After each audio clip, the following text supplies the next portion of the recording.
নমস্কার, আপনাদের সঙ্গে আমি দেবারতী শুরু করছি আজকে দ্য বিগ স্টোরি। আর আজকে স্টোরিটা সত্যি বিগ এই কারণ বিগ ম্যানদের কথা বলবো। আজকে বলবো পুলিশের কথা, সেই পুলিশ যাদের মেরুদণ্ড উপহার দিতে দেখেছিলাম।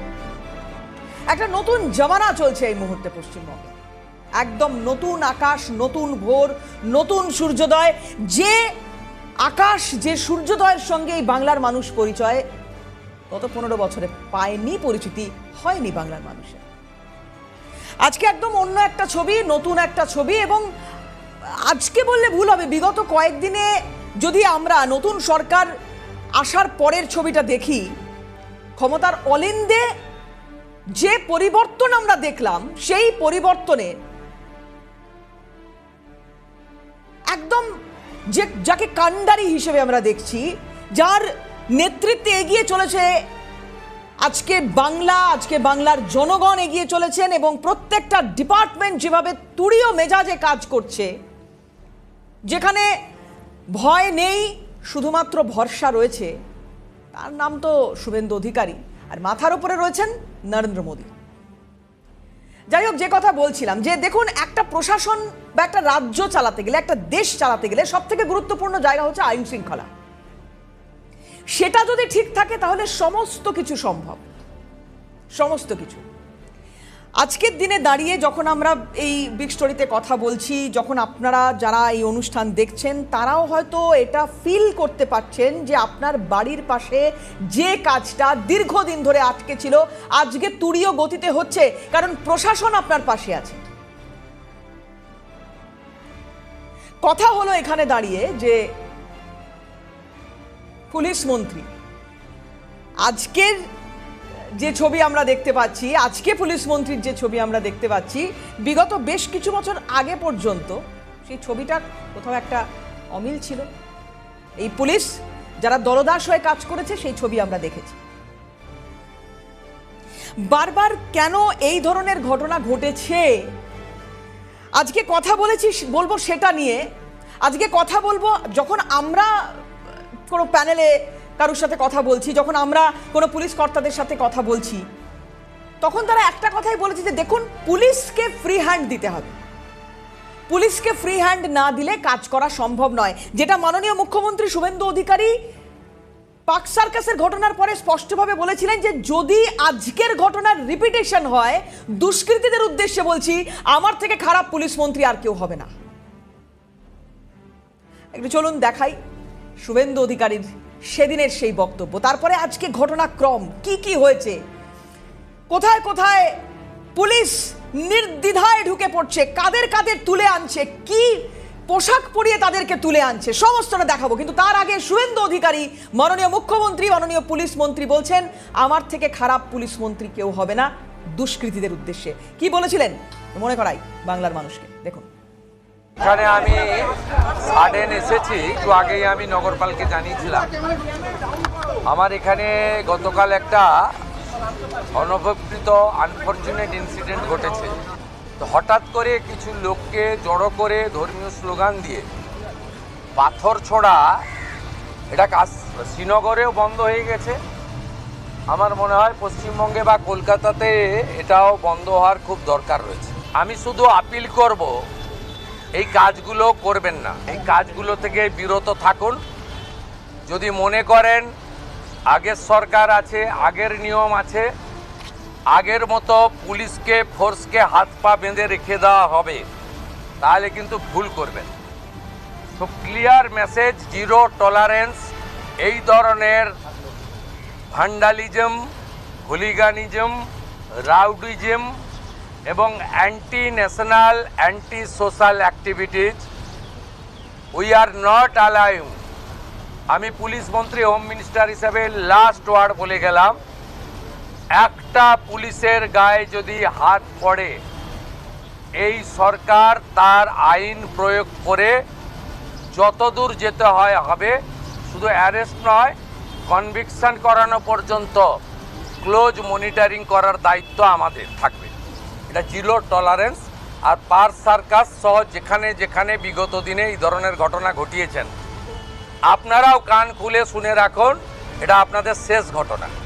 এরপরে আর কোনো এই ধরনের অ্যাকশান আমরা করতে দেব না। যদি করেন আমার থেকে খারাপ কোনো পুলিশ মন্ত্রী হবে না। এরপর কি হলো? দুষ্কৃতীদের মধ্যে ভয় ইন হলো, ভরসা আউট হলো। কারণ যারা এতদিন ভরসা দিয়ে এসছে আজ তো তাদের বাড়িতে পুলিশ যাচ্ছে। কার বাড়িতে যাচ্ছে? কারণ আজকে সব থেকে বড় খবর, যেটা বড় ব্রেকিং নিউজ, সন্ধেবেলা যে খবর আমরা একদম রমরম করে দেখাচ্ছিলাম আপনাদের, সব থেকে আলোচিত চর্চিত আজকের দিনে হরিশ মুখার্জি রোড শান্তিনিকেতন 1881 এ যেখানে পৌঁছে গেল লালবাজারের কিছু সাদা জামা পরা পুলিশ কর্তারা। কেন আসছি সে খবরে। কিন্তু শান্তিনিকেতনে যেখানে একাধিক বাস রুট বন্ধ হয়ে গেছে, যে বাড়ির সামনে, যেখানে সাধারণ মানুষ রাস্তায় হাঁটতে পারে না, মাছি গলতে পারে না, সেই সাংসদ অভিষেক বন্দ্যোপাধ্যায়ের বাসস্থানে আজকে পৌঁছে গেল পুলিশ। সময় তখন ঠিক বিকেল 4টে। লালবাজারের সেন্ট্রাল ডিটেকটিভ ডিপার্টমেন্ট এবং কলকাতা পুলিশের একাধিক পদস্থ কর্তাদের গাড়ি এসে থামলো শান্তিনিকেতনের একেবারে সামনে। কোনো রাজনৈতিক স্লোগান নয়, কোনো হইচই নয়, অত্যন্ত পেশাদার ভঙ্গিতে 3জন উচ্চপদস্থ পুলিশ অফিসার সোজা ঢুকে গেলেন বাড়ির ভেতরে। সংবাদ মাধ্যমের ক্যামেরা এবং সাধারণ মানুষের ভিড়ে গমগম করছে হরিশ মুখার্জি রোড। আর এর কিছুক্ষণের মধ্যে বাড়ি থেকে কোনো নথি নয়, বরং একটা বিশাল আকারের এলইডি মনিটর খুলে নিয়ে গেল পুলিশ। কেন? কিছুদিন আগে যখন পুর নিগমের কর্মীরা হরিশ মুখার্জি রোডে এই নোটিশ সেটে দিতে গিয়েছিলেন, তখন অহংকারের এক চরম রূপ দেখেছিল কলকাতা। নোটিশ ঝোলানোর ঠিক 1 মিনিটের মধ্যে সাংসদের ব্যক্তিগত বাউন্সাররা সেই সরকারি আইনি নোটিশ ছিঁড়ে কুচি কুচি করে ফেলে দেয়। কিন্তু আইন যে বাউন্সারের পেশি শক্তি বা রাজনৈতিক দম্ভের তোয়াক্কা করে না, আজ লালবাজারের অ্যাকশন তা প্রমাণ করে দিল। রবিবার অভিষেক বন্দ্যোপাধ্যায় পুরসভার নোটিশের লিখিত জবাবও দিয়ে দিয়েছেন। আর সেই চিঠির ভাষায় একদিকে যেমন সুর নরম, মাথা নোয়াচ্ছেন অভিষেক বন্দ্যোপাধ্যায়, অন্যদিকে রাজনৈতিক লড়াইয়ের কৌশল। আপাতত নিজের অবস্থান স্পষ্ট করার জন্য এবং আইনি পদক্ষেপের জন্য পুরসভার কাছে 10 দিন সময় চেয়েছেন। সময় নিন, কোনো অসুবিধা নেই, কিন্তু আইনের পথে চলবে। অভিষেক স্পষ্ট দাবি করেছেন যে এই নোটিশ সম্পূর্ণরূপে রাজনৈতিক প্রতিহিংসামূলক। তার প্রশ্ন, বিল্ডিং নিয়মের ঠিক কোথায় বিচ্যুতি ঘটেছে? আপনারা দেখেছেন যে 2 দিন আগেও গলার স্বর তুলে সাংবাদিকদের উদ্দেশ্যে গাড়ির ভেতর থেকে একটুখানি কাঁচ নামিয়ে অভিষেক বন্দ্যোপাধ্যায় যেভাবে মন্তব্য করেছেন। এত গলার আওয়াজ কোথা থেকে আসে? এতদিন পরেও সেই প্রশ্ন বা সেই উত্তর বাংলার মানুষ চায়। নিয়ম ভেঙে কেন এভাবে নোটিশ দেওয়া হলো? আজকে দাঁড়িয়ে অভিষেক বন্দ্যোপাধ্যায় প্রশ্ন তুলছেন, আপনি যেভাবে নিয়ম ভেঙে বাড়ি বানিয়েছেন, আপনি যেভাবে একের পর এক বেআইনি নির্মাণ হয়েছে রাজ্যের বিভিন্ন প্রান্তে, শহর কলকাতায়, আপনারা যেভাবে তোল্লাই দিয়ে গিয়েছেন সেভাবেই পুরসভা গেছে, সেভাবেই পুরসভা নোটিশ দিয়েছে। আর আজকে যে মনিটর নিয়ে আসা হয়েছে, যেটা সূত্র মারফত জানতে পারা যাচ্ছে, সেই মনিটর নিয়ে আসার কারণ হচ্ছে এখানে যে নিরাপত্তা আপনি পেতেন, সেই নিরাপত্তা তুলে নেওয়ার পর, অর্থাৎ Z+ ক্যাটাগরি নিরাপত্তা, সেটা তুলে নেওয়ার পরে আজকে লালবাজারের তরফ থেকে আপনার ওখানে যাওয়া হয়েছিল, মনিটর নিয়ে আসা হয়েছে, কারণ এটা ওই ঘটনার সঙ্গে রিলেটেড। অফিসিয়াল কোনো স্টেটমেন্ট যেহেতু পুলিশের তরফ থেকে নেই, তাই এখনই এই বিষয়ে বিস্তারিত কথা বলছি না। নজর দিয়ে এবার একটু হাওড়ার দিকে। কেন বলছি? এই হাওড়া যেখানে নবান্ন প্রাক্তন মুখ্যমন্ত্রী তৈরি করেছিলেন, আর যেখানে কিছুদিন আগে একটা প্রশাসনিক বৈঠক করলেন মাননীয় মুখ্যমন্ত্রী শুভেন্দু অধিকারী। পুলিশ এখন অপরাধ দমনে এক নতুন মডেল তৈরি করেছে। অপরাধীদের মনে আইনের ভয় ঢোকাতে এবং সমাজের কাছে কড়া বার্তা দিতে পুলিশ কোনো রাগঢাক রাখছে না। হাওড়ার সাকরাইলের তৃণমূল বিধায়ক প্রিয়া পাল, যিনি বলেছিলেন কিছু বছর আগে, বদল নয় বদলা চাই, আপনার নেত্রী বলেছেন বদলা নয় বদল চাই, আপনি প্রিয়া পাল বলেছেন বদল নয় বদলা চাই। আর যাদের ঘাড়ে ভর করে বা যাদের পৌরোহিত্য আপনাকে এই কথা বলতে সাহায্য করেছিল, তাদের মধ্যে অন্যতম হচ্ছে শাহিন মোল্লা। হ্যাঁ, ট্রাফিক হোমগার্ড। তার এত বড় ক্ষমতা, তিনি আপনার অঙ্গুলি হেলনে চলেন বা ওনার অঙ্গুলি হেলনে আপনি চলেন। কোন জোরে আপনি বলছেন বদলা চাই? কোন জোরে? আপনার বিরুদ্ধে তো একাধিক অভিযোগ। এই হোমগার্ড, যিনি এই পদের আড়ালে কোটি কোটি টাকা তুলেছে, তোলাবাজির সাম্রাজ্য চালিয়েছে। শাহিন মোল্লাকে গ্রেপ্তার করার পরে আজ পুলিশ এবং কেন্দ্রীয় বাহিনীর জওয়ানরা তাকে জনসমক্ষে রাস্তায় কিভাবে হাঁটিয়ে নিয়ে গেছে দেখুন ছবি। স্যান্ডো গেঞ্জি, হাফ প্যান্ট, সাঁকরাইলের বেলতলা থেকে নলপুর পর্যন্ত এইভাবে এই পোশাকে আপনাকে হাঁটিয়ে নিয়ে যাওয়া হয়েছে। কারণ দেখুন সাধারণ মানুষ, দেখুন এই যে ডন, হাওড়ার ডন, দেখুন হাওড়ার ডনের আজকে কি অবস্থা দেখুন। পায়ে চটি নেই, মাথায় চুল নেই, গায়ে জামা নেই, এই অবস্থায় একজন ডনকে নিয়ে যাওয়া হচ্ছে। আর মনে আছে শামীম আহমেদের কথা? হ্যাঁ, সেই শামীম আহমেদ, ঠিক ধরেছেন, যার প্রাসাদপম বাড়ি, মানে ওই মাটির তলায় যার বাড়ি দেখে পুলিশের চক্ষু চড়ক গাছ, সেই শামীম আহমেদ। এই যে সেই শামীম আহমেদ, তারও একই অবস্থা। মানুষ দেখুন পুলিশ গত 15 বছরে কি করতে পারেনি। পুলিশের মধ্যে রাগ নেই, ক্ষোভ নেই, ঘৃণা নেই এগুলোর। আর আজকে যদি সেগুলোর বহিঃপ্রকাশ পুলিশ ঘটায়, বেশ করবে। কারণ এই রাজ্যে আইনের শাসন কাকে বলে সেটা দেখবে বাংলার মানুষ। এতদিন দেখতে পায়নি, এতদিন ছিল না সেটা। একের পর এক ঘটনা ঘটে গিয়েছে, পুলিশ টেবিলের তলায় লুকিয়েছে। একের পর এক ঘটনা ঘটে গিয়েছে, পুলিশ আক্রান্ত হয়েছে, পুলিশের গাড়ি জ্বালিয়ে দেওয়া হয়েছে, জিপ জ্বালিয়ে দেওয়া হয়েছে, থানা জ্বালিয়ে দেওয়া হয়েছে। অনুব্রত মণ্ডলের মতো নেতারা বলছেন পুলিশকে বোম মারার কথা। এই বীরভূম, আপনাদের মনে থাকবে বকটুইয়ের ঘটনা, যেখানে অনুব্রত মণ্ডল তিনি বলছেন, মমতা বন্দ্যোপাধ্যায় দাঁড়িয়ে রয়েছেন, মাননীয় পুলিশ মন্ত্রী দাঁড়িয়ে রয়েছেন, সেই সময় প্রাক্তন উনি দাঁড়িয়ে রয়েছেন। অনুব্রত মণ্ডলের এত বড় ক্ষমতা, মমতা বন্দ্যোপাধ্যায় অনুব্রত মণ্ডলের কথায় চলছেন। অনুব্রত মণ্ডল বলছেন যে হ্যাঁ, হয়তো দেখে নাও কিভাবে হয়েছে, কি হয়েছে একটু দেখে নাও, অমুকের মতো কেস সাজিয়ে দাও। পুলিশকে বলছে, যে পুলিশকে একটা সময় পর্যন্ত স্কটল্যান্ড ইয়ার্ডের সঙ্গে তুলনা করা হতো, সেই পুলিশকে গত 15 বছর ধরে তৃণমূল কংগ্রেস কি অবস্থায় এনে দিয়েছে। আমরা কথা বলেছিলাম প্রাক্তন পুলিশ কর্তা অনিল জানার সঙ্গে। এই যে অ্যাকশন থেরাপি এখন যেটা দেখাচ্ছে পুলিশ,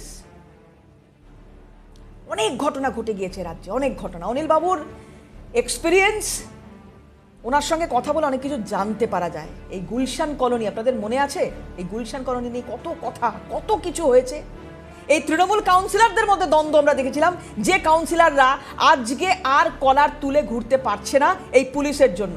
গোষ্ঠীদ্বন্দ্বের অভিযোগ সেই সময় গুলশান কলোনিতে ছিল। পুলিশকে কতভাবে আক্রান্ত হতে হয়েছে, হ্যারাস হতে হয়েছে। অনিল জানা দেখুন কি বলছেন।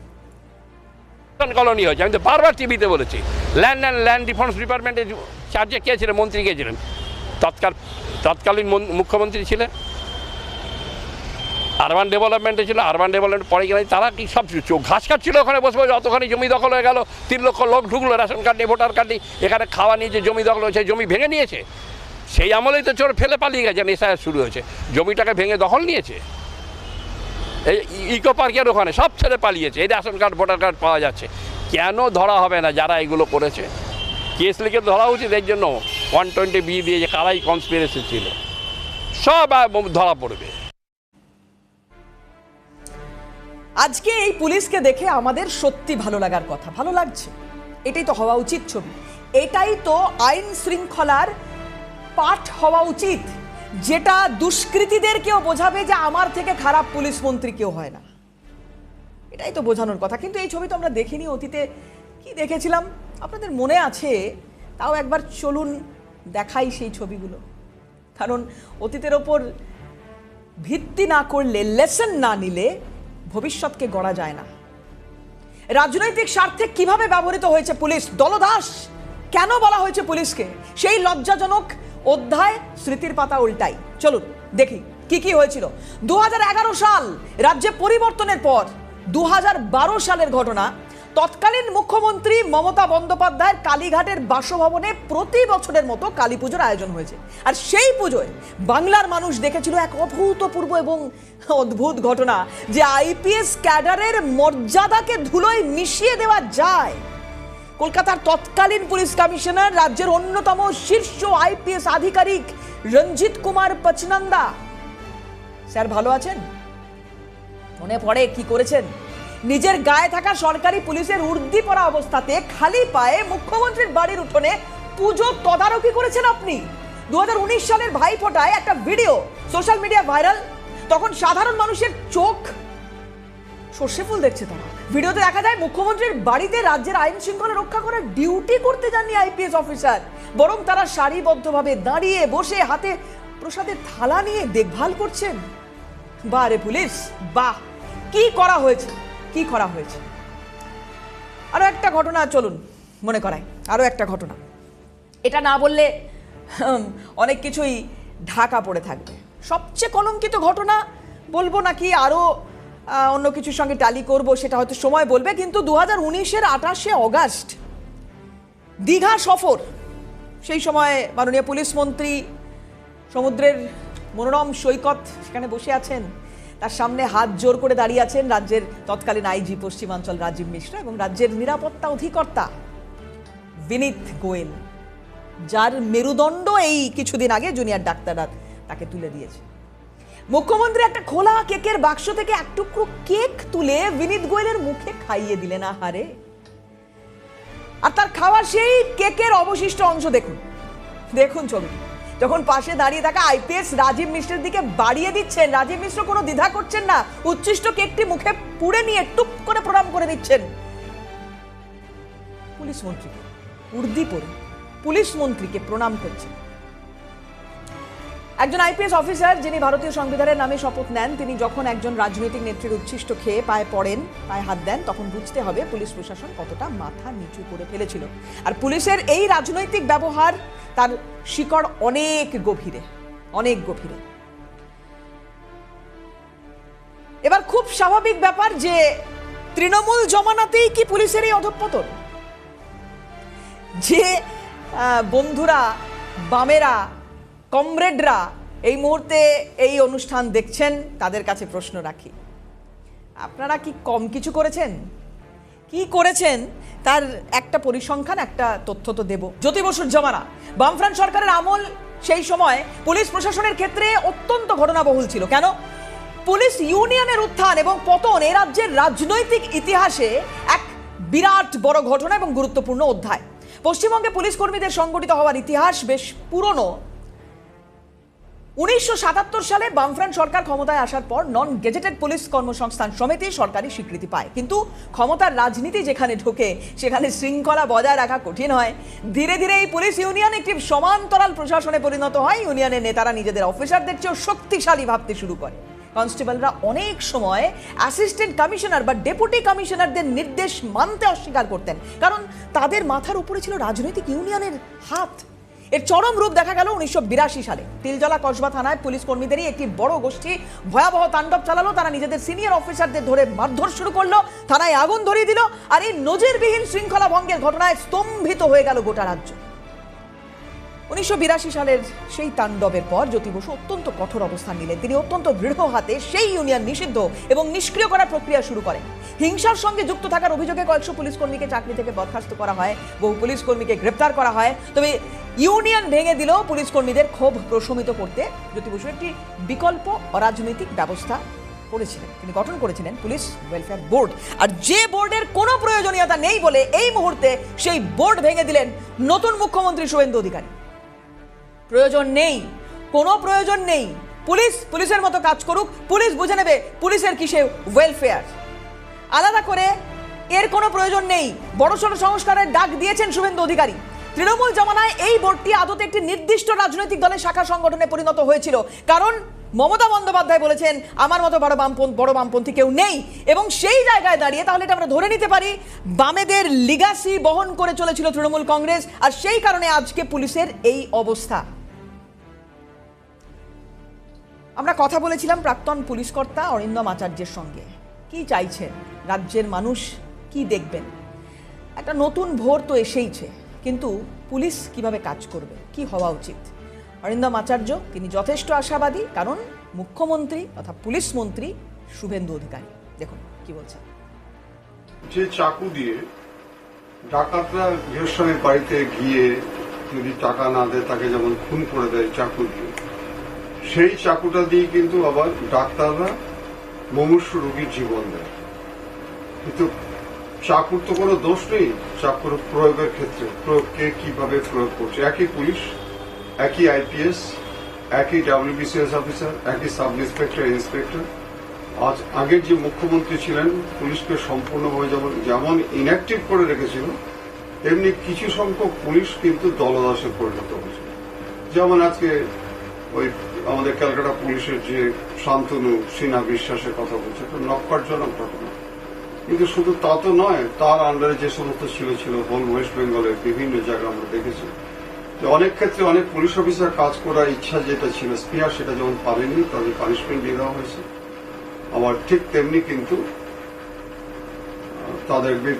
তারা আজকে দলদাসে পরিণত হয়েছে, অনেককে দেখেছি। আর এখন যেটা দেখছি, একটা ক্রিকেট টিম, সেই টিমে একটা অধিনায়ক থেকে শুরু করে সমস্ত প্লেয়াররা যেরকম ইনঅ্যাক্টিভ ছিল, খেলতে পারছিল না, সেই হিরো টিমটাকে আজকে নতুন যে অধিনায়ক এসছেন, যে টিমটা তৈরি করেছে, একের পর এক বাউন্ডারি ছক্কা মারছে, একের পর এক, যদি দেখা যায়।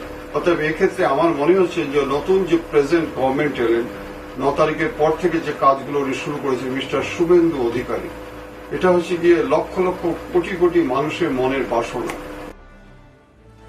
এই যে শান্তনু সিনহা বিশ্বাসের কথা বলছেন অরিন্দম আচার্য, বলুন তো, এইরকম একজন পুলিশ কর্তা, তার 40টা ঘরের বাড়ি ওই কান্দিতে, কি করতেন উনি? কত মেম্বার বাড়িতে? এই সোনা পাপ্পু, জয় কামদার, এদেরকে জিজ্ঞাসাবাদ করে যে এইরকম একটা সাংঘাতিক দুর্নীতির ছবি বাংলার মানুষ দেখতে পাবে, এটা কোনোদিন ভেবেছিলাম আমরা? হয়তো এরকম আরো বেরোবে, 1টা 2টো 3টে 4টে করে বেরোবে হয়তো। না, সবসময় যে অভিষেক বন্দ্যোপাধ্যায় তিনি এই রকম ঘটনাগুলো ঘটাচ্ছেন বা তিনি এই সব কিছুর পেছনে রয়েছে, এটা বলতে খারাপ লাগে। কারণ সততার প্রতীক হিসেবে যার ব্যানারটা জলজল করতো কলকাতা শহরের বড় বড় মোড়গুলোতে, আজকে তো তিনি নেই, আর তার তো কিছু বলার রাইট নেই, তিনি তো কিছু বলতেই পারছেন না, তিনি তো বিরোধিতাটা, আজকে বিরোধিতার জায়গায় আসতেই পারছেন না। তিনি তো গত 15 বছর ধরে রাজ্যটাকে যেভাবে চালিয়ে নিয়ে এসেছেন, দেখিয়েছেন মানুষকে যে কিভাবে চুরি করতে হয়। মেধার কদর করেছেন, করেননি, চাকরি দিয়েছেন, দেননি, কর্মসংস্থানের কোনো জায়গা নেই, এবং ঘুষের পর ঘুষ, তোলাবাজির পর তোলাবাজি, এই সব কিছুর মধ্যে মমতা বন্দ্যোপাধ্যায় কি তৈরি করতে পেরেছেন? একটা লিগাসি। সেই লিগাসি, যে লিগাসি একটা রাজনৈতিক দলকে গঠন হতে দেখেনি, গঠন কিভাবে করতে হয় জানে না। ফলে আমি দাদা কলার তুলেই একটা কথাই সে জানে বলতে, একটা কথাই সে বলেছে, অভিষেক বন্দ্যোপাধ্যায়ের বাড়িতে আজকে পুলিশ গিয়েছে। আমি জানি না আগে কি হবে, আগের সেটা তো সময় বলবে, কিন্তু আবার বলছি, অভিষেক বন্দ্যোপাধ্যায়ের বাড়ি থেকে আজকে মনিটর তুলে আনা হয়েছে, এরপর কাকে তুলে আনা হবে জানি না, সময় সে কথা বলবে, অবশ্যই আমাদেরও নজর থাকবে সেদিকে। কিন্তু আবার বলছি, সাবধান দুষ্কৃতীরা, কারণ সিংঘম রিটার্নস। ভালো থাকবেন সবাই, আজকে এখানেই শেষ করছি বিগ স্টোরি। অন্যান্য খবরের জন্য চোখ থাকুন CNN।